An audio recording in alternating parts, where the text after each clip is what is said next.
It's 10 o'clock somewhere. Ow! Hello and welcome, Response on Players, to yet another Response on Play podcast episode. We're out here in the great outdoors surrounded by the fire. Yeah, that's right, everybody. We decided to touch grass. Touching grass right now next to this fire actually feels pretty warm, as fire does. I'm not using cards I hate for kindling. Not at all. I can actually see backup hate cards in here. I can actually see an Animus Shot, which is crazy because that is an expensive card that you're burning. Worth. Sure. That's some expensive Kindle. It's worth the price to keep us warm, Andrew. Speaking of which, I'm Andrew, and of course I'm joined by Brian. It's been a long time since I've been camping. And Nick, they took me out of the basement to take me into the wilderness. I fear for my life. Yeah, you need to touch grass. So I felt like since James and Steph and Jake aren't here, I felt like I had free reign to just take you out of the basement. So I felt like some fresh air would do you some good. Could you give me a sock? No. Wait, what do you need the sock for? Why? Why do you need the sock? So I can be free. That doesn't answer anything. What do you need a sock for, Nick? I saw a movie, and when the guy was given a sock, he was free. What does that mean? It doesn't matter because we're not going to give him one. I want s'mores. We're going to have some s'mores around this campfire. As I mentioned... I threw away the chocolate. No. Why'd you throw away the chocolate? I don't like chocolate. You know what? You're about to go back to the basement. We have graham crackers and marshmallows. They'll be okay. But as I mentioned before, James and Steph are not here. They are actually in Toronto for the regional that's happening up there. And Jake, he went off to find bears to fight or something. I don't know. I don't know what happens with Jake anymore. I'm not his keeper. I just let him do whatever he wants. You know, I tried that, and he just always gets himself hurt. He's always finding some way to hurt himself or others around him. All I know is I don't have somebody to target with my cards, and I'm lost. So, nobody is safe whenever Jake is left unsupervised. But that's not what we're talking about today. We have a couple things to discuss with today's episode. A few small things. The first thing is the Banna and Errata update from the 3rd of September. No major changes, no major bans or anything were added to this list. The only thing changed was functional erratas for Brotherly Love, Code Edits, Extra Supplies, Mechazoid, and Shock Baton Jab. So for the first 4 cards, Brotherly Love, Code Edits, Extra Supplies, and Mechazoid, they're all going to have the functional text. Your abilities treat this card as an asset in addition to its other types. There were a lot of common questions. If the, say, Extra Supplies still counted as a foundation, could I still commit it for foundation costs or what have you? So there was a bit of confusion. So there's just clarification text added to this. And then the Shock Baton Jab has changed the wording a little bit. The old wording was, after you use this attack's stun ability, freeze 1 foundation stunned by that ability. And the new one says, after your rival commits 1 or more foundations due to this attack's stun ability, freeze 1 of them. It says the cost being remove 1 foundation. Yes. The cost is still the same. Worded the same. No changes there. It says here that the reasoning for it, the printed wording was using an inappropriate response window for the intended effect. Now the response window will open after the foundations have been stunned. So at first I was like, I don't get it. I felt like I understood it correctly, and then I realized after reading it, I was like, oh, as soon as I press the stun button is when basically the response would trigger before actually stunning something. So now you press the stun ability, then they commit, now you get to respond. So there's the clarification there. Instead of hitting the stun ability and responding as soon as you hit the stun ability, it is now whenever they commit due to the stun, you get to freeze. So just clarification there. Yeah, But pretty boring banana and rat update. yeah, and I'm kind of disappointed. I was hoping to actually see what like bans or erratas they could do to like shake up the current meta, because I feel like not a lot has changed with it. But I think it makes sense thinking about it. One, this was pushed a bit later into the week because of Labor Day over here in the States. We had the Labor Day holiday that delayed True. the article coming out. So it got pushed back a day from when it was supposed to come out. And also, that same weekend is the Toronto Regional in Canada. So I think they were very hesitant to change anything immediately because of this. Well, because of the upcoming regional. I mean, they could have changed something and then said, "Hey, it doesn't count until the next weekend." That's if they had true. wanted to, That is true. because we're going to be in the same boat next month, where the first Tuesday of October is after the regional. Yeah, Which means this regional and that regional are going to be the same. That's true. I mean, that's just one thing that like I thought was very interesting about it. And at first I was like, well, why isn't there a change? And just my mind went to, well, it's probably because of the Toronto regional that following weekend. So they didn't want to do any like crazy changes immediately. But like you said, it could have just been put into effect next week, not affecting the upcoming regional, but it'll affect the next one that'll be in Atlanta. I believe that is the next major regional. Yes. But before we move on to like anything else, we do want to like touch on the meta breakdown, because as of this recording, day one of the Toronto regional has concluded. So we got a bit of a meta breakdown. We won't go like too big of a deep dive on this, because of course we'll talk about more of Toronto and all that next week when James and Steph come back. Felt like this was actually very interesting to talk about regardless. So I'll put an image on screen for the meta breakdown. I also realized that they're not using pie charts anymore. So it feels like sometimes they do and sometimes they don't. I think they just kind of like changing it up and doing whatever they want. I haven't seen a pie chart in like this regional, and I think the last couple regionals they haven't used a pie chart. Or maybe they used one for Spain. Don't remember. Yeah, to be honest, I don't remember if they used one for Spain. I know for OCE, I'm pretty sure they use the same layout that they are using here for Toronto. So I don't know if they're trying something different from the pie chart, and they'll go back to the pie chart like after this if like people don't like it or whatever, or if this is just how the layout is. I mean, I don't mind this layout, to be honest. I was going to say it might also just be that this is way easier, because if you look, it says just like the whole logo section is just Universus Regionals 2025, and it's got so many card slots, and you just put card images in those slots and then change the top text Toronto, Canada to place we're at, and it might just make their lives easier. That's fair. Tabletop Simulator meta breakdown. If we ever play on Tabletop Sim for a regional, which we should not do that. Well, please, let's not. Like, that's like it'd be fine. Like I don't mind playing stuff on the tabletop because I'm not Jake. I go on and practice in tabletop like everybody else. Yeah.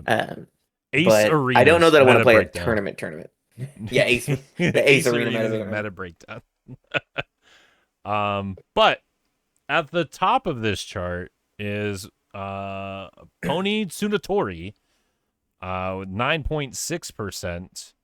Also tied with Pony is Godzilla. So both these characters at 9.6%. They're at the the higher percentages of players. I'm actually blanking on the exact number here. It's approximately 50 people in this tournament. So 9.6%. If I've done my math right, should be approximately 5 people on each of those characters. Each 2% should effectively be a player. To be honest, At- Brian, if you weren't here, I wouldn't know what to do because math is not my strong suit. But this percentage tells me there's probably actually 51 players. Mm-hmm. Because if it was 50 even, it would be 2%. Shows online 50 participants. I wonder if it counted Which somebody who means- maybe dropped. Which means there's only a 0.8 of a person playing Godzilla and Pony. That True. okay. Or there was 51 when they did the math. That was Nah. 51 when they did the math. So after those two, like the Pony, Godzilla, these two seem pretty standard. Like aggro characters. Pony especially has been bouncing in and out. Godzilla has been very relevant for quite a while. I don't think Godzilla went anywhere except for one regional. I think there was literally one regional where Godzilla was not really anywhere. It was on no one's radar. It wasn't really played. And then just from then on, Godzilla's just been at every regional. Yeah, because Godzilla's dope. Godzilla's very good. Very consistent, too. But after those two characters, we have 7.7% Izuku Midoriya on the move. Deku 6 actually showing up a lot more frequently than he has since he came out. Yeah, he's moving now. He's moving and grooving. He's on the move. And honestly, seeing this character in action, I could see myself actually playing this character. Oh, I didn't realize he was bad. My bad. I'm teasing. No, he doesn't. He does feel like a character. That you're right. All right, stop it. Sorry, you were saying. Oh, I was just saying. Aside from the teasing, that he does seem like a character you would enjoy, who kind of has a very mid-rangey game plan of I'm gonna build. There will come a perfect time that I will 100% get to live for because of the way my deck is built, that I get to just win the game. Absolutely. And then you have, this character transforms, so you have two different sides to play with. And yeah, just like you said, he feels very much like a mid-rangey character.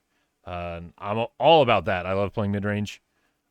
And just very interesting to see Deku 6 just kind of showing up more frequently than in the past. And speaking of a character that has shown up pretty frequently, Rodan at 5.7% of the breakdown. 3 people. 3 people. Which honestly doesn't surprise me that we're seeing Rodan. I mean, I think Rodan's kind of in the same boat as Godzilla. Rodan's just good. Hasn't really gone anywhere. But he's just very good. Has good symbols. Well, I guess his weakest symbol is all, because all doesn't have a lot of support. But did get access to Rising Uppercut, and that's just very funny. True. So yeah, Rodan hasn't really gone anywhere. Watched the streams of day one. Watched a Rodan versus Pony. That was a super exciting match. That was probably my favorite match of day one. Super exciting to watch.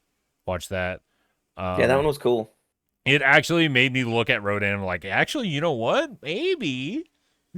In the official stream, I remember hearing Tam actually say, I see in the chat after this match a whole bunch of people going, oh man, Pony is really cool. I need to build her. And a whole bunch of other people going, oh man, Rodan's really cool. I need to build them. Yeah. I mean, yeah, a lot of people were like, yeah, I want to build Rodan. Yeah, I want to build Pony. Like, just that match was very exciting. And with people in the chat like, oh, I'm looking at playing this character now, tells you how well these characters were being piloted. Like, it was such a fun match to watch.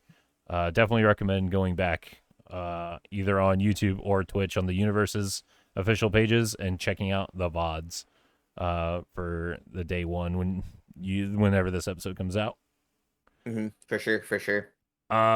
Characters that I'm happy to see on here, I'm gonna group the whole them, bottom half. is the whole bottom half, even the other percentage.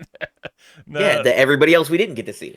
But Paul Phoenix and Ryu World Warrior, and Mikasa 3. Yeah, they're all the same. They're all the same percentage. Yeah, they're all the same percentage. I was more excited to see Paul and it's Ryu. cool to see him. Like, especially just, I don't think anyone's really ready. Was really ready.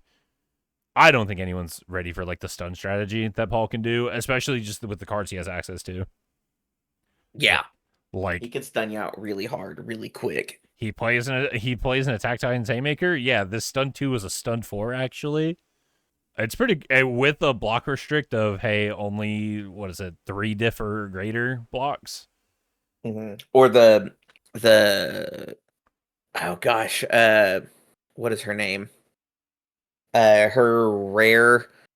I can see the card. I can see all the text. It's the random like 5 diff that's got stun 1 and has spin and momentum. Increase your stun rating by 1. So he gives it stun 2. Then he increases the ratings. Yeah, it's and goes stun 3, stun 2. Yeah, it's that Kendo card. Kendo's attacks. Yeah, barrier. Barrier Buster. Barrier Buster. Yes. Yeah, you said the first word, and I was like, I know it. Yeah, I know what attack you're talking about. I remembered the first word, barrier. I couldn't remember what the next one was. No, that card's sick. Well, in him, that's messed up. Stun 5 is untenable. It is pretty good. It was pretty good, but very backbreaking. Even if you have a massive, a ready stage, Paul with Barrier Buster just says, half of it's gone, half of it's tapped. I don't care. Just commit 5, no big deal. I don't care that you were ready for my turn. You're stunned. Half your board's just tapped. You're good. Yeah, You're minimum committed. Half your board is committed unless you're in deadlock. Exactly.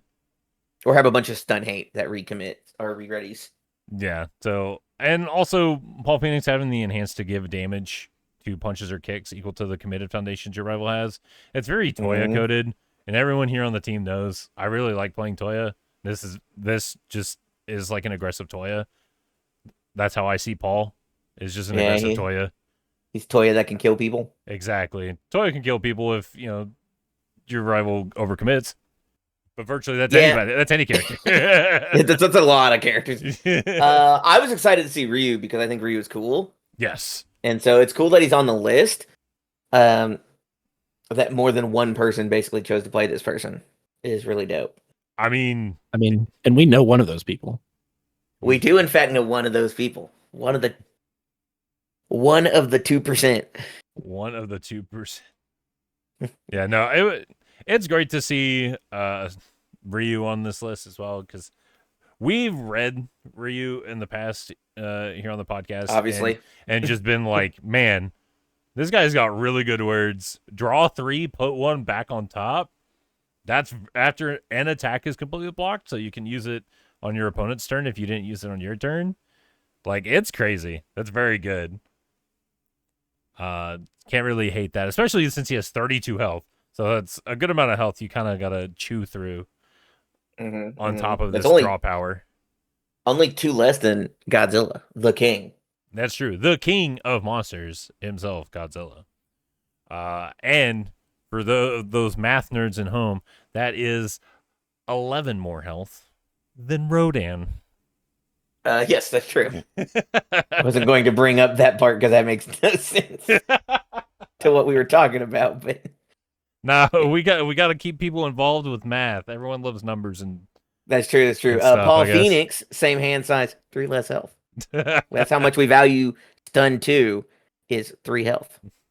See, aren't numbers fun? I know grammar. Is it number thinking good?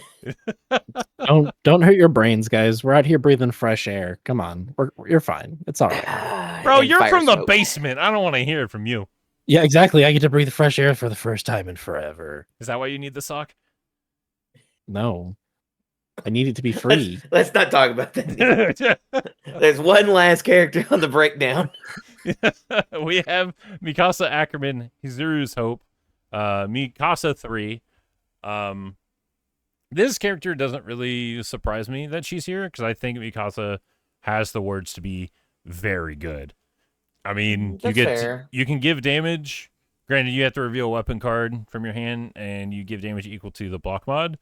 But stacking a foundation to draw 2 cards is pretty good, especially on the death symbol where you have access to these these perfect like outlets of, hey, I destroyed Learning to Harden.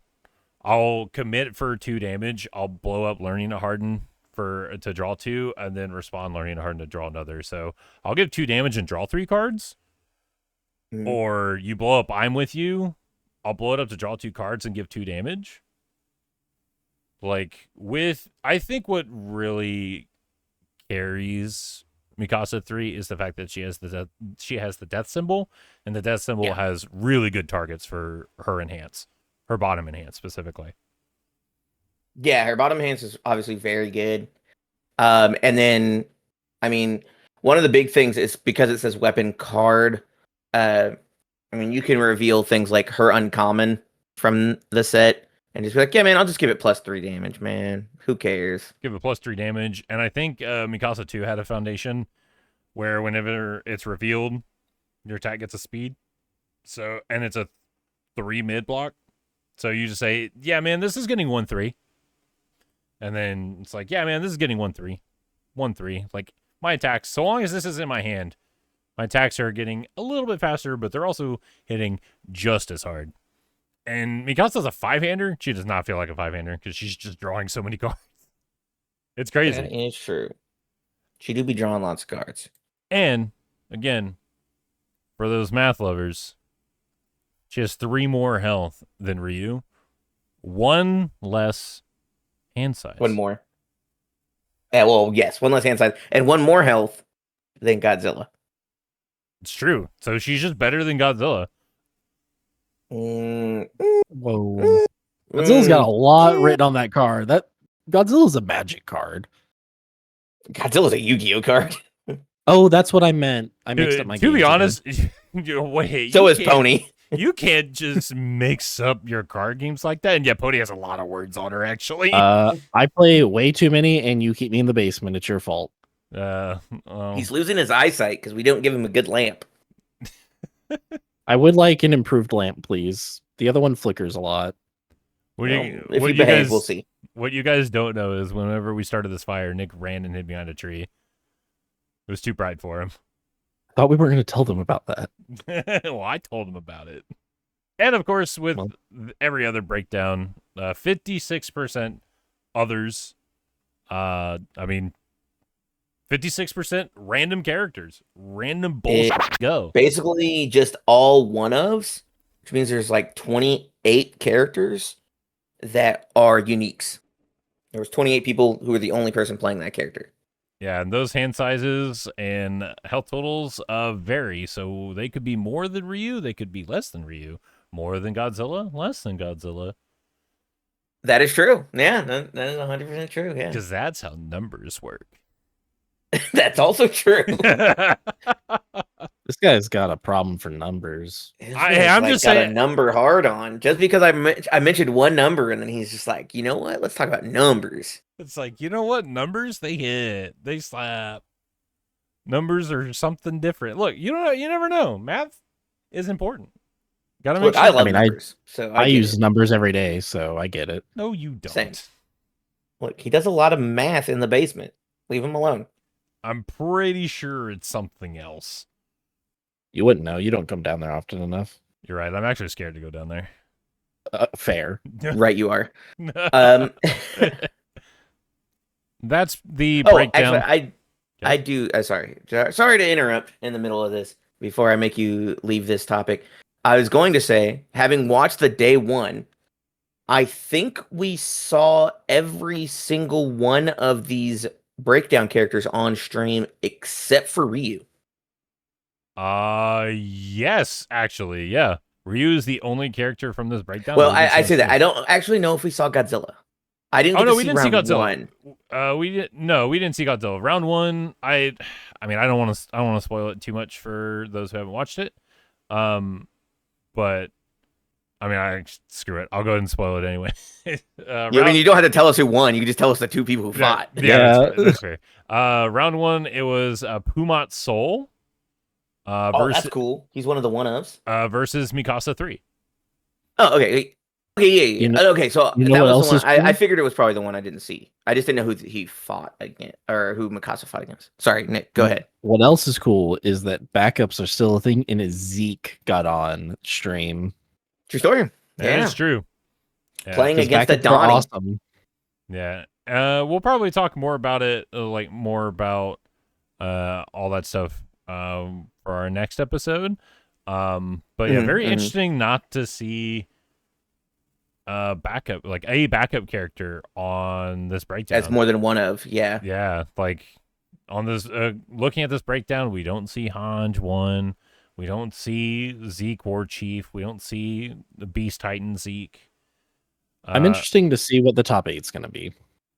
Yes. My understanding is that because they didn't reveal it, but they were talking about it after, is that it's like 6 or 7 unique characters. There's like it's basically just like 8 different characters, which is like 7 different characters, which is awesome to see. Honestly, I love seeing that. It's really dope to see that happen in our game. Yeah, like I say all the time that I love seeing like different, like just a variety of different characters. Like from other card games, you'll see like 20 of the same deck and most will convert, and it's not really that interesting to me. But with Universes, consistently there are a variety of characters that can make it to the top cut, make it to the top tables. You'll see some duplicates, of course. Like I think that's just inevitable, but there is a good amount of variety that still show up in these top cuts. So that's pretty exciting. I'm excited to see to watch day 2 whenever that happens. That should be post time of this recording, but pre time of this being posted. What? You're a time traveler now? This guy. What? No, I could just like read a calendar and a clock. Time traveling. Time wizard, leave us. Time roulette, go. Go. That's a magic reference, by the way, Nick. I try to hit the darkness. I attack the darkness. I attack the darkness. Oh man, that's from Yu-Gi-Oh. That's funny. That's a good joke. No, it's from Chaotic. Please listen. It's from Chaotic. It's from Chaotic. Monsuno, anybody? Anyone else remember? No, of course not. What? I have no idea what you're talking about. I mean, that's not even a. Actually, I might. I don't think that's a card game. Actually, I think that was just a. I think that was just like a weird anime. I don't know. Yeah, that's how I be. But yeah, that's the Canada meta breakdown. Like I said, we'll talk. We'll go more in depth with each of these characters. I'm pretty sure next episode, but we're not going to be doing that for this week. The next thing I wanted to talk about was Guilty Gear Strive. That is the next main set that's coming out for Universes. We got a bit of information in regards to Guilty Gear. It's coming out in what's known as Blitz boxes. It's the first line of this product line that Universes UVS Games is putting out. It is going to be a 12 booster pack box. And in this set, there's going to be over 80 cards in this set. Of course, it's going to have a pre-release. There's going to be a new mechanic that's going to be coming out with this set as well. And all the stuff you expect to see. Alt arts and chromes. Gorgeous looking cards. New characters. Like the things you expect to see in these sets. And we also have the release date for Guilty Gear, and it's coming out November 28th. So mark your calendars, with pre-releases starting the 21st. So that's pretty much all that we know with Guilty Gear, other than we did get a reveal, one singular reveal from the Strive set. It's actually kind of a cool card, too. Like, it looks good. We have, I'll put it up on screen, Heaven or Hell. It's a 3 difficulty, 5 check, 2 mid block foundation with the fire order symbols. This is not attuned. These are normal fire order symbols. They are not, it is not attuned. With the words enhance, sacrifice, choose one. If you added 2 or more cards to your momentum this turn, choose both instead. So you can mill 5. This attack gets 1 speed and damage for each attack milled this way. Or reveal 1 card from your hand, add 1 copy of the revealed card from your discard pile to your hand. This card is so sick, and looking at the bottom part of this enhance just says, hey, here's Walk the Dog. I'm going to go grab Walk the Dog. I want to draw a bunch of cards. You really want to mess with them. Yeah, I'm like, go, actually, I need to look a little bit deeper to see if I can hit Walk the Dog. But I have another option just in case. So let me show you the top 5 of my deck. And now let me show you Walk for Dog. Or, oh, I didn't get it. So let me show you the other card. I'll just get that instead. I'm still killing you. That is true. Like, in the chance that you get to do both, yeah, you can just say, yeah, mill 5. Oh, there's a Walk the Dog. Hey, I'll show you Walk the Dog. Sick. I get a Walk the Dog. I'm going to draw a bunch of cards. Hope that's okay. Just kidding. Don't care what you think. That also tells us, you said it was fire and order. Yes. That says that those 2 symbols have momentum snapping because it says this turn. Yes. Not a whole lot of expected enough that you could get it twice in a turn. That could also. So this has Kai Kisk on the art. True. So potentially, we don't know who's in the set. None of the characters or anything have been revealed. We just know. But this he is on card. stuff. Yeah, he is on stuff. He is on this card. And if he ends up being on this set, I feel like this could be something that he would do. Like he would probably could do some sort of momentum shenanigans. And it's very interesting, like you said, having momentum snapping, any sort of momentum shenanigans on fire and order, considering momentum shenanigans, that's Chaos's thing. Like Chaos generates so much momentum. And this card does not have Chaos on it. You know what it makes me want to do? Because like we're just talking about, like on fire, I can build a fire character, snap 2 momentum, and this is an enhance. The enhance for the do both can be during fiery vengeance, and I mill 5 cards. And I can go, cool, I'll spend a momentum, I'll grab an attack from that mill. And then I'll show you a card and grab a different attack from that mill. You could just, like, refill your hand with attacks. That is true. This card. Yeah, that's actually pretty sick, because this card can actually act like a sort of reload. Like, oh, I'm low on attacks. Let me fix that. Let me go get some more. Yeah, that's pretty cool, actually. Yeah, I just thought of that when I was like, we were talking about it. I was like, dude, that sounds messed up. I want to build it once. I'm going to build it once, see how it goes. This is a 3-diff foundation. Sure, it's your 3. It's your 3. Yeah, that's what you're built around. It is an ultra rare, but it doesn't have the unique keyword. So you can have multiple of these in your stage. You can snap 2 and do it twice. Yeah, so if you got 2 of these in there in stage, man, you're really reloading your attacks. And your fiery vengeance. Yeah, and you are giving massive stats to this one attack. And then they normalcy, and then you cry about it. Yeah, you know. Well, I mean, you don't even give massive. I mean, you do give massive stats to it, but because of how vengeance works, I mean, it just bought you 2 cards. Like, it buys you 2 attacks if you milled an attack off of it. Yeah, because it doesn't care. It doesn't care that if you have 2 or more momentum. It cares if you've added 2 or more momentum. Mm-hmm. Which actually on order is, I think, it is sort of feasible because you have a hacker extraordinaire. Because that card will still be legal when Guilty Gear drops. But you add that from getting hit, so you could do it as defensive. Yes. And so order has like some ways to like get momentum. Not a lot, because again, that's Chaos's thing to generate a bunch of momentum. And doing check shenanigans like that's Chaos's shtick. But it really, the fire symbol really showing its identity here with the mill 5 part of this card. Oh, absolutely. Like mill 5 and give a bunch of stats. Yeah, I don't need a deck if you're going to die. That's fire. That's fire's strategy, in my opinion. That's its shtick to me. It's like, who needs cards in my deck if you're gonna be dead in Minecraft? And that's pretty much it for Guilty Gear Strive. It's coming out soon. I'm very excited for it. I think, for all intents and purposes, I think we're all excited for Guilty Gear, to be honest. Yes, I will probably buy the game soon just to play it some. Oh, you don't have Guilty Gear Strive? Not Strive.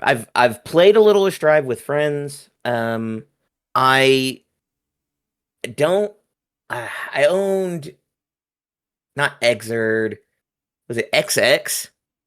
Was like on PS3 or something like that.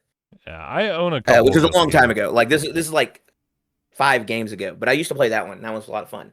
Yeah, I own a couple Guilty Gear, and I mean Strive is very, very good, very fun.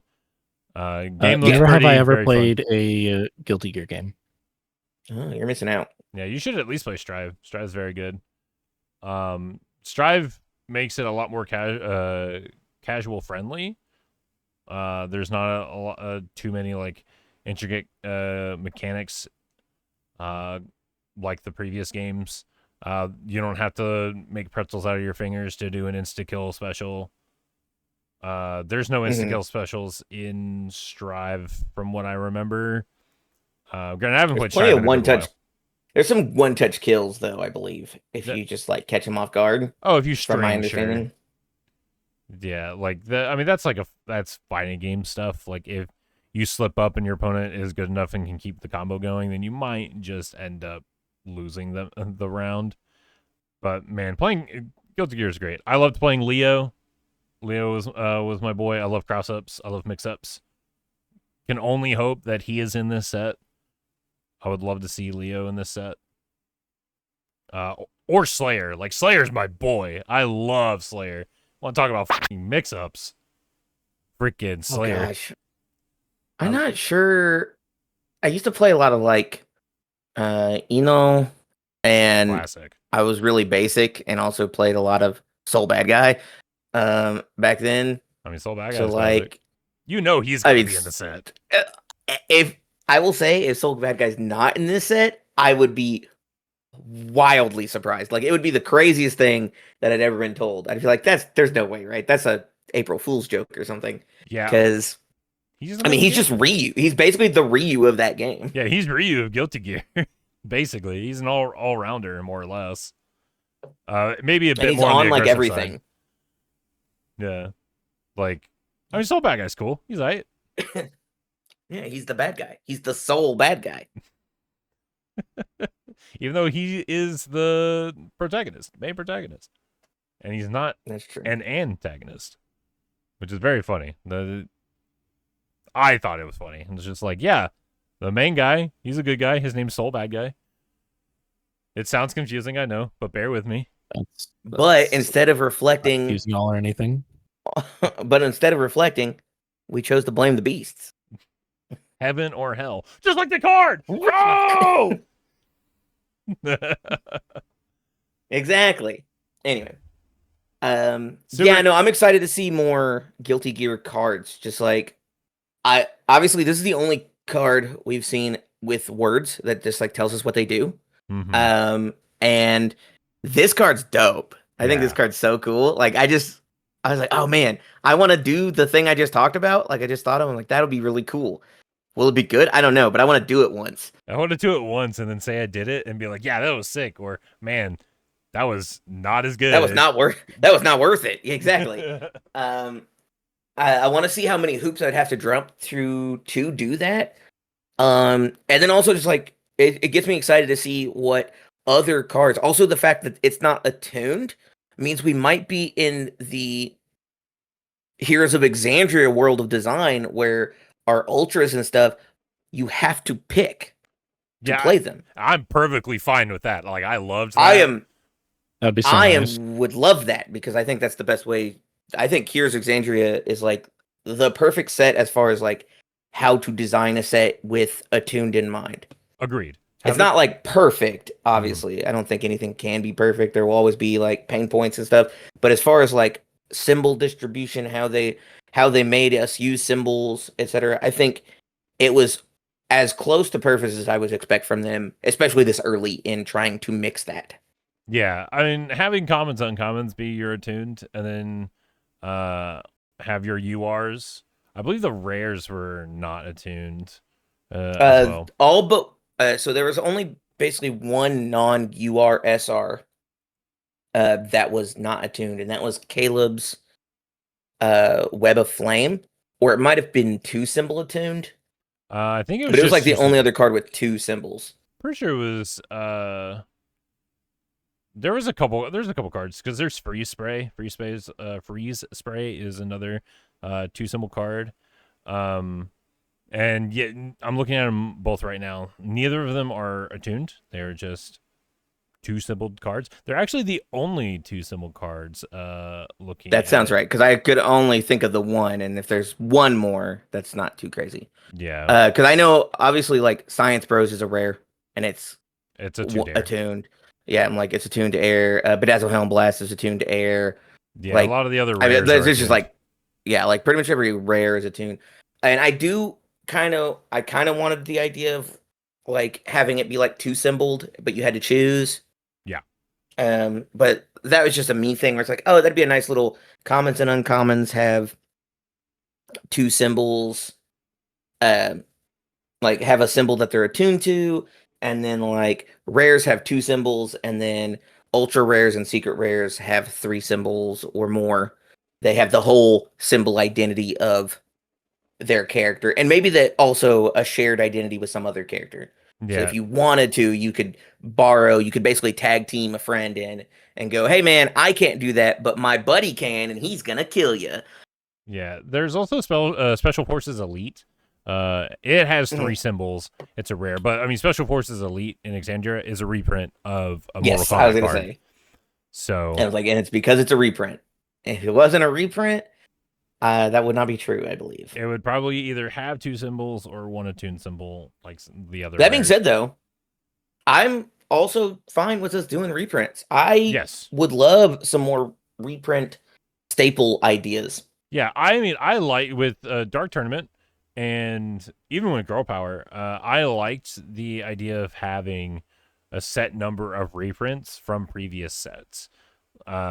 I thought Dark Tournament was great because Keiko's Aid is a very good reprint. That card's quite good. Rapid Speed Slash. It only makes you feel good. Continue. What's that?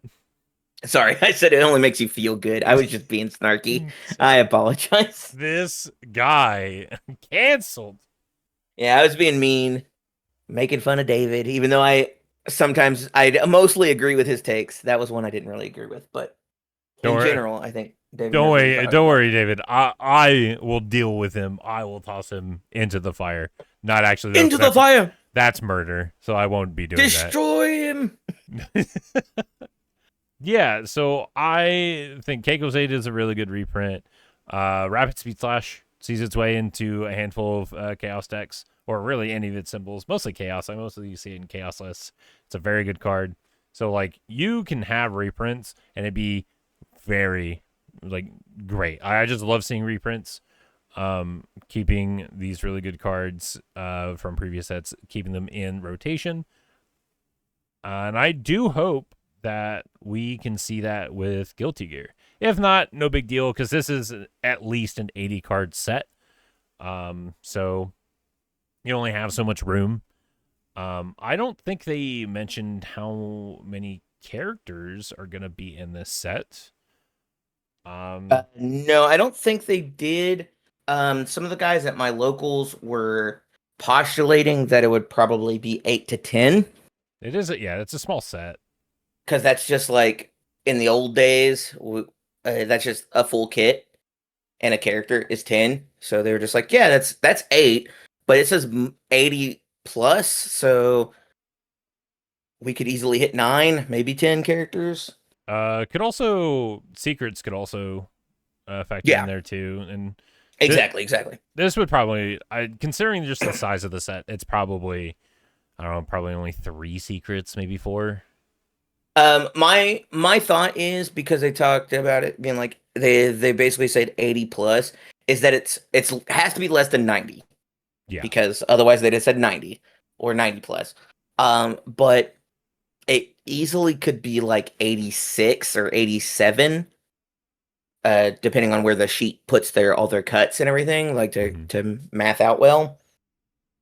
And we just have like a few random, like you could get an extra random character who can borrow from other people's kits, or a couple of, like you said, secrets. We could end up with more secrets because we need to fill out the rest of the page. Not really sure on that front. I mean, oh no, very excited for Guilty Gear. Was a little hesitant with it being a sort of mini set. But I can understand. We talked about this in a previous episode. That can kind of see UVS games, like understand why they want to kind of like dip their toes in like another sort of product line. I mean, Pokemon and other TCGs have multiple different like products for their game, so it makes sense that UVS Games wants to have more than just booster boxes and starter decks for their game. I agreed. I was gonna say, I also see it as a world where they might be trying to lower the like kind of entry point.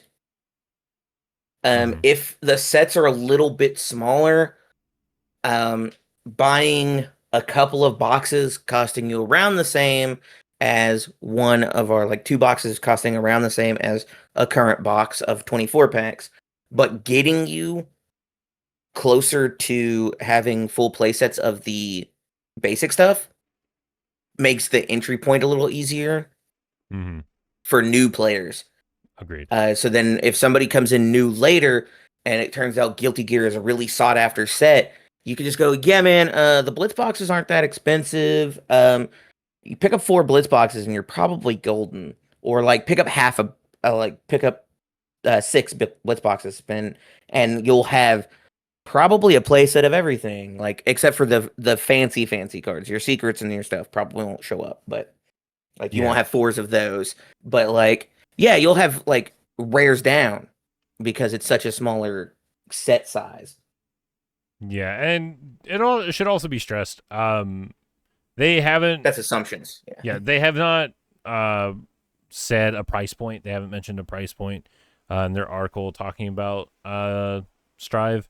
So, but we can't imagine it being the same price as a regular booster box, which is normally like 100, 110 MSRP. So can't imagine a smaller set, smaller product being that price. Unless it's like a Magic Collector booster box and like every card is like super fancy. I believe I said in a prior one that I play a different card game and it does 12 pack boosters that are around the same card size, and those boxes are 65, but they're like a premium because they're kind of like they have an IP that everybody really wants, so they can kind of sell it a little higher. Yeah, like they know they have a baked in audience basically, which is how they got me. I'm expecting somewhere between 55 to 65 for the boxes. Obviously, I don't get to make those decisions. I don't know what all the plans are for Universes, but that's what I would assume, and I feel like that's a totally fair number. If I was told, hey, it's 65 for the Blitz box, I just go, okay. So it's around the same price point if I want to get a case, because most cases of 12 pack sets are 12 boxes instead of 6. You said so. I haven't kept up much with Guilty Gear just because I don't know anything about the game particularly. So I know we're doing half boxes, right? That True. I don't know. 65 sounds like a lot even for a half box. That's 130 for a full box. I mean, yes, but if there's only 80 something cards, you're paying 130, but you're needing to buy less boxes overall to get everything but like the ultra rares and secret rares. So if you're not trying to dig for those specifically, then you don't have to spend as much. But like, it becomes about 600 or so for a case at that point. It's a little more than probably. It's like 650-ish. For such a small set, and I don't know. I don't like it personally if it's going to be that much, but that's just me. I'm also very gun shy about everything because coming from Magic mostly and dealing with everything that has been absorbent prices for Magic. Mm-hmm. Agree. Definitely, that's obviously a problem that could show up, and obviously, I mean, at the same time, it'd be good for Universes to have a problem where people want their cards a lot, but I agree. Like I said, 65 is like the high end of where I'd feel fine because I play another game that does that. Yeah. But my expectation is like 55, 60. Yeah, and there could also be a point in the future, like some of the sets that we have had, like Dark Tournament, where it isn't being printed anymore. So if there's a really good card in this set, it's going to hold its value. Because I mean, most, if not, no, well, I'd say most, because not all the URs in Dark Tournament are a good price.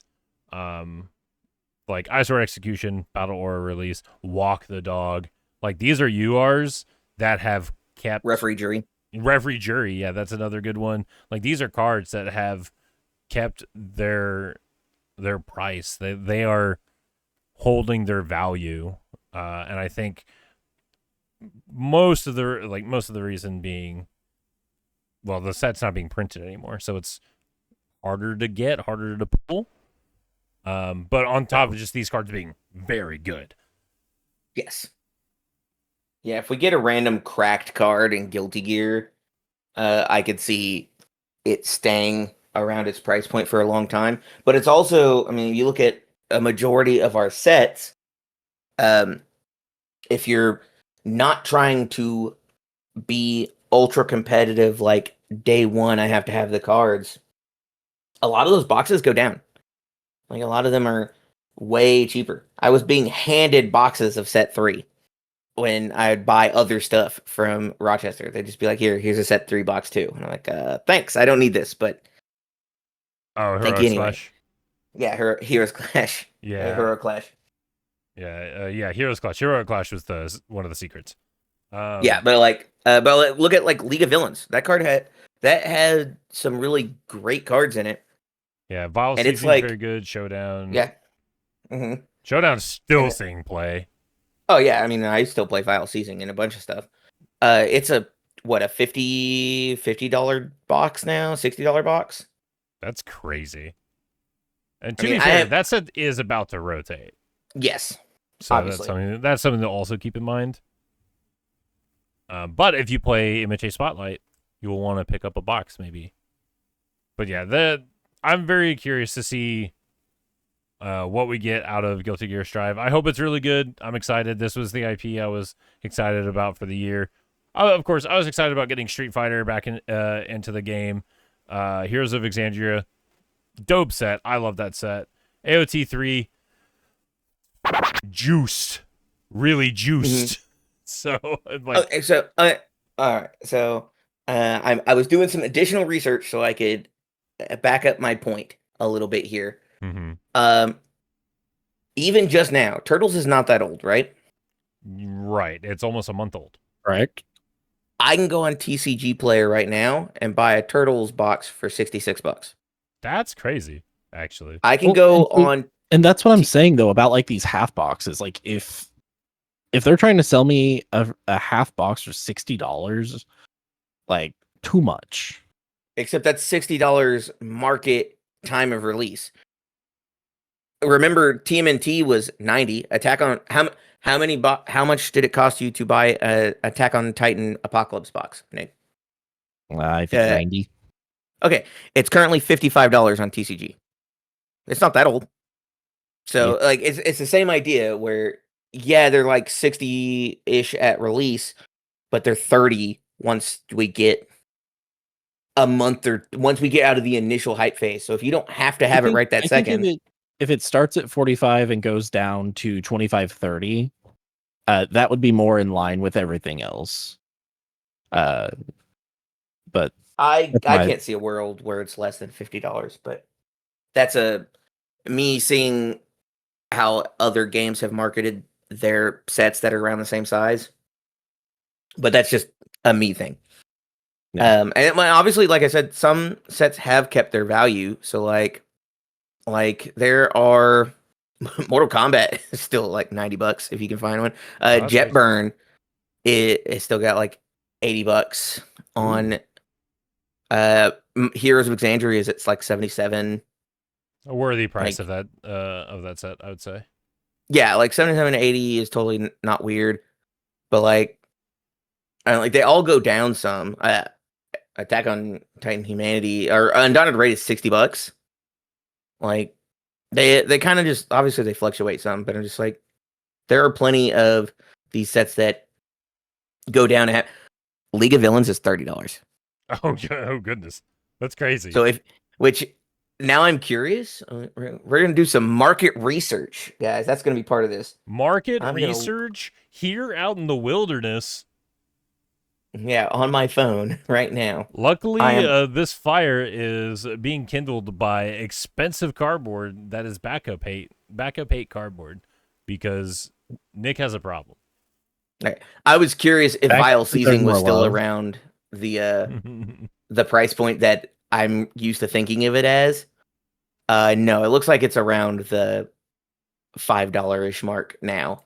So it's not as crazy as it used to be, but like there was a while where you could buy a box of League of Villains, and if you opened a vial seizing, which obviously is a UR, it paid for that box. Like it basically was the cost of that box, or not quite, but you also ended up with 23 other packs worth of rares and stuff when you bought a box compared to buying a single. Still crazy to see some of these sets at the prices that they're at, though. But for sure. With all that to be said, Guilty Gear Strive's coming out soon. That's exciting. I look forward to it. We're excited. It is about 2.5 month and a half. You want me to do the math? 2.5. Yeah, we're all about. This is the math episode, man. We're all about numbers and math. We're doing. It is 12 weeks away. At 7 is. I haven't watched Breaking Bad. 84 days or 83 days. Sorry, because it's 83 days until full release. So almost 3 months. Yes, just shy. And this is the set. This set's coming out after Atlanta. I'm pretty sure Atlanta is the October 3rd. Yep, Atlanta is going to be the last regional before Strive comes out. I believe. I don't think. Yes, it's the last regional before Strive. Right. I'm pretty sure there's not another regional in between. I don't think so. We just had all the regionals now in this like back-to-back run of like 3 weeks in a row, and then there's a break, and then it's ours. Yeah. In Atlanta again. Yeah. And then I don't think there is anything in November. I think everything else is in December. And then that sounds right. And then we go to Worlds. Gotta work for that day one invite. Word. I'm so close, and yet so far I feel so scared. You gotta earn day one, and then gotta try to fight your way into day two. Yeah, but instead of reflecting on that, I'm gonna blame the beasts. Heaven or hell. Let's rock. Or you can just be Andrew Porat and just be like, man, I won 2 regionals back to back. I'm set. I don't care. Man, I wish I was that goated. Yeah, if only we all had the aura that is Andrew Porat. If only we were all just that cool and that sick with it.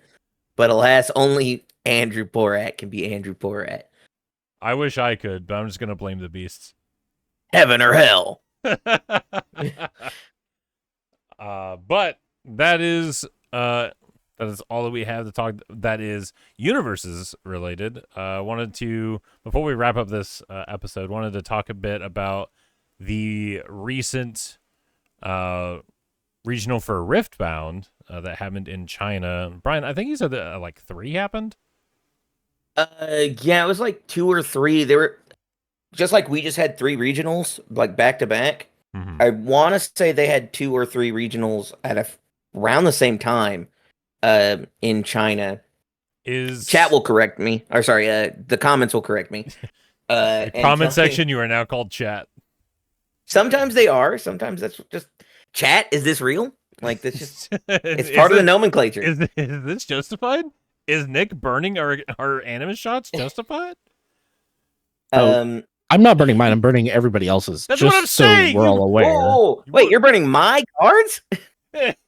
Why did yes. we? You know what? I don't understand why we actually let you outside of the basement. This. You know what? So the group still has the playset because of mine. So don't worry. Oh, Go to the car. But Go the to other ones, Go to your real man. but actually stay here because you need to listen to this discussion, young man. You're gonna sit down and be quiet, and you're gonna listen to what I have to say. Without the I'll sock. talk when I want to talk. I've been let out of the basement. I'm allowed to speak now. It's Nick Unleashed. Oh man, I love Sonic Unleashed. Gotta go Yeah, fast. but there was 2 or 3 regionals. Getting away from the bit. 2 or 3 regionals. And like I said, comment section will correct me. They always know more than I do. Is this were these regionals? I'd imagine that they were 1v1. They weren't like pods of 4. Yes, they were all 1v1s. Okay. They were all 1v1 style, which was really cool to watch. I learned a lot watching one of them. Tam and Barrett on their respective channels basically casted in English one of the regionals. Oh really? Oh, Very- that's cool. Yeah, so if we'll link it. It was very interesting. I think Tim has another channel that he's just doing Riftbound content on. And so does Barrett. I don't remember the names of those 2 channels. We'll put them down there so you guys can go check them out. But they basically sat down and were effectively like casting it, but they were just kind of watching the Billy VOD and kind of just talking over it. And I think they were watching at like 1.25 or 1.5 speed and just kind of like, yeah, man, we'll just talk as we go. And it was very informative. I feel like I learned so much about how to play the game from watching those. I think it was like 6 rounds. Oh wow. Okay. It was very cool. It was very interesting. Kaisa showed up like crazy in the overall, but at like half of the top 64 that was cut to was Kaisa. And then I think it was Yi, which everybody was kind of high on Yi already. So that made sense. I was not surprised by Yi. What does Yi do? So Master Yi says when I have a single minion, or I don't remember what they call them in this game. My nomenclature for the game is bad. But basically, when I have a single unit defending a battlefield, it gets +2 might. Oh, that's pretty good. Also, I do think they are Yes. called units. They might just be called units. I like I said, I don't remember. That'll also get corrected down below. But yeah, he just makes it really hard to fight into him. But he only does it when they're fighting, like they're defending a battlefield. He doesn't buff them from like spells and such. So there's some like workarounds, which I think part of why Kaisa showed up so much was I need to beat Yi, and she cares about casting spells. Shiny And- Wizard Gang. Yeah, Shani was exactly. We love casting spells. We love casting spells. She like from what I can gather, she like I think her signature can deal damage multiple times, so she can just kind of wipe a battlefield, right? Yeah, so Acathian Rain says choose a unit. It takes 2 damage, I think is how it's written. You can do this 6 times. Mm-hmm. The important thing for her and a lot of what she plays is she doesn't care if they're at the battlefield or not. And so a lot of gameplay, as I learned from watching the tournament, there's a lot of like moving people to the battlefield to get points and then bringing them back to my own base so they can't be targeted by spells. but I get the point for taking control of the location. Yeah, and And so sorry, go but ahead. a lot, I was going to say, but a lot of the spells she uses don't care. They just say, "Is it a unit? I'm allowed to target it." And damage in this game, it doesn't stick. So as soon as damage is like resolved and done, the units and stuff just heal back to full, right? So basically, it like semi sticks. You can cast spells inside of a exchange, and that damage sticks until they get hit. But basically, once a like fight or clash has started, when that ends, those units basically heal. Okay. And if I'm wrong, the comment section will correct me. Those lovers of math and correcting. That's the one thing I know about the comments section. Math And correcting people. and I love them for that. Hey chat / comments, please correct them. They need it. Who gave need you your permission to freaking speak? I did. You Oh. let me out of the basement. It's your fault. Oh, my bad. Anyway, continue. Yeah, this is Nick 2 Dot. Nick Unleashed. We got the werehog. It's Nick. I don't know. Group Alec at 10. Werehog. We're already past that. It's 10 o'clock somewhere. Oh, It's like it's happy hour somewhere. It's 10 o'clock somewhere. true. It's always Group Valentine. Oh. Outside of that, I got to see a really cool Ari list. I saw some cool Victor lists. I didn't see, so like there's a breakdown that got shared that we were kind of like passing around amongst ourselves of the top 64 numbers from the September one. Or I say the end of August one. And like I didn't see Set get played or Darius get played or Volibear get played or Timo get played, but they're on they made it to top 64. So like obviously those people got played. I'm kind of high on Misfortune who showed up on there.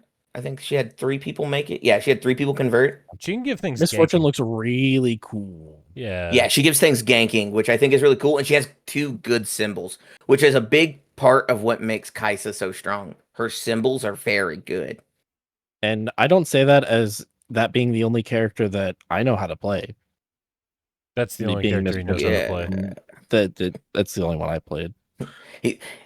Spoiler alert, Nick has never played this game. He doesn't even know what we're talking about. I played it that one day with you guys. That was it.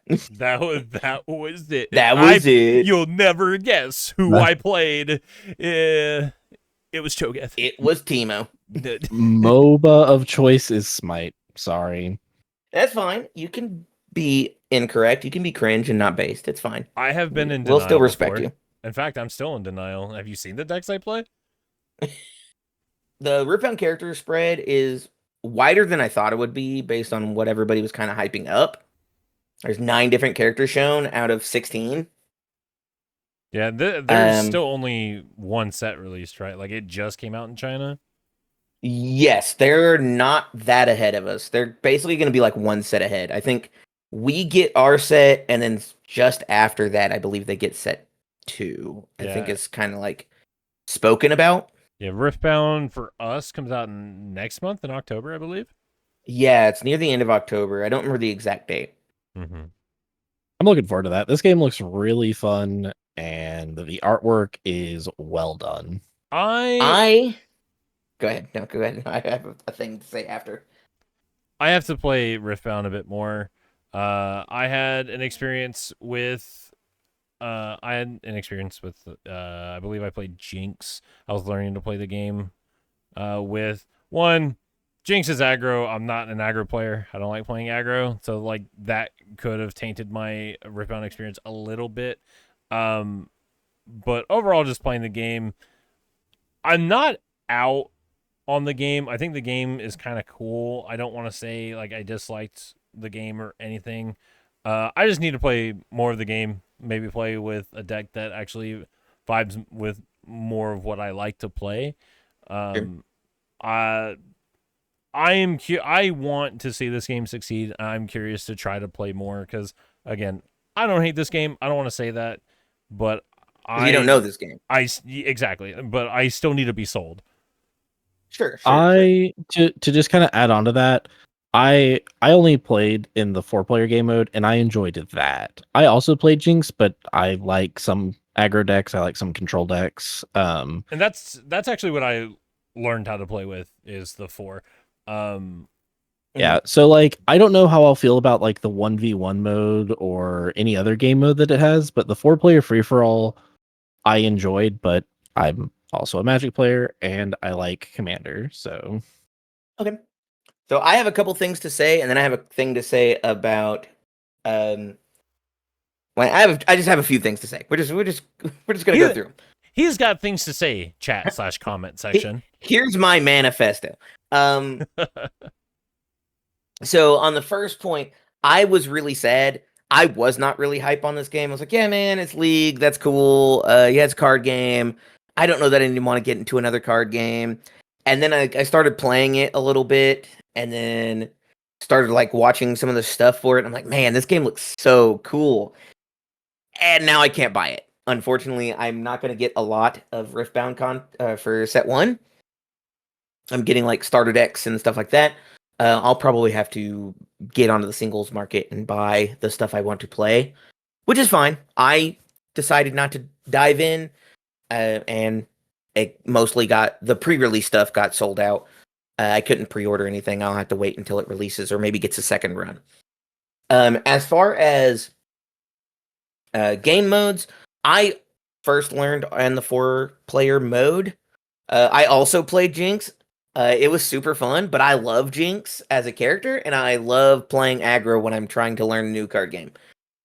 all three of us Jinx learners. Jinx enjoyers. Yeah, it was I had the choice of Jinx. I learned how to play with. I was playing with James, friend of the channel, Jack, and Brody Kynan.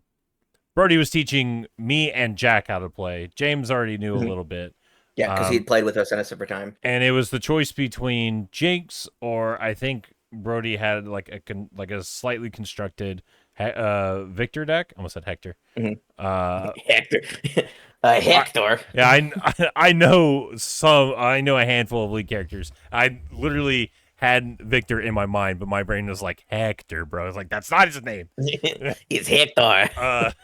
So I just decided I'll pick Jinx. I don't want to take Brody's constructed deck. That's fine. He can play that. I'll play the starter deck. And James ended up playing Yasuo, if I remember correctly, on that one. No, he played Volibear. Jack played Yasuo. Oh, okay. Jack played it. I think if you really want to play like a more control-y game, Yasuo is your starter style character. If you're wanting to be more mid-rangey, I had a lot of fun playing Misfortune in 1v1 mode. I don't know how good she feels in the 4-man mode. The 1v1 mode was really fun. I thought it was really cool when I got to play it finally. So I would recommend trying it at least once and seeing if that hooks you guys. We'll probably end up getting, when it gets closer, there's a TTS mod. We can hook each other up and we can try and like practice some. I mean, I wouldn't mind. Like I said, I want to try to like this game because everyone else on the team is hyped about it. And I feel like I'm the only one that's like, I need more selling. Like I need to be sold on it more. And I was in your boat until I basically played it and then watched that tournament. Like I watched the co-casting tournament of it and I was like, I'm so in. Man, I want to play this game so badly now. Yeah. I mean, that's great. I love to hear that. And because I'm pretty sure this is another UVS Games game, more or less. Like, I think they're... I think they're distributing. I don't know. Are they distributing? Okay. They're distributing for sure. I don't know how much other stuff is going on with them, but... Yeah. I mean, like I said, it'd be great if this game succeeded. I don't want to see it fail. Like at all. I don't like or care for the IP. I can't see this game failing. Yeah, just to interrupt the middle of that. That's fine. Like I do not care or like this IP, and I have made that known quite loudly. I don't care for this IP, but from what I have played and seen, I can see some cool things with it. I just need to play more of it to really get a feel and understand like my true feelings for the game, because Sure. I'm not on board entirely. Like, I am staring at the ship. Everyone else from ROP is looking at me on the boat trying to say, hey, come on, we got cool decks up here. I'm like, cool decks? Are they bad? And everyone's just kind of looking at me, and we're having this stare off. And I'm like, all right. All right, bro. Look, if you want to play a bad deck, I will say my me girl see. Lux, Oh. one of my favorite characters from League of Legends, I don't think she's very good. At least not currently. Mm-hmm. You could just play her. Eh. And then we'll love Lux together. We'll see. Or, now hear me out. You learn to enjoy a good deck. I don't know what that means. Anyway, I'm going to go try to make overhaul work again. Hey, we saw... I've earned half the card. Yeah, we enjoy the campfire. We did see overall on stream at Toronto, and I was very excited. Yeah, that was cool. I was very excited seeing it work. I was like, man, this character is so freaking cool. I love overhaul. He is so cool. He is just the coolest, as some people have said. That was another fun match. Honestly, I had a blast watching the whole day one. It was great. I thought it was very cool. It was great. I didn't watch the last match. I watched from I missed parts of the first match as well, but from then on to after the fifth match, I watched all of it. I was glued to every single match. I was watching them. It was very exciting. Also, Tam, Barrett, and Sam did great. We're great, as always. We're great commentators as well, so it really helps. Shout outs. Shout out to them. Obviously, Sam's great. We've talked to him many times. I've only talked to Barrett a couple times. Only talked to Tam a couple times, but they're really nice guys. Really cool.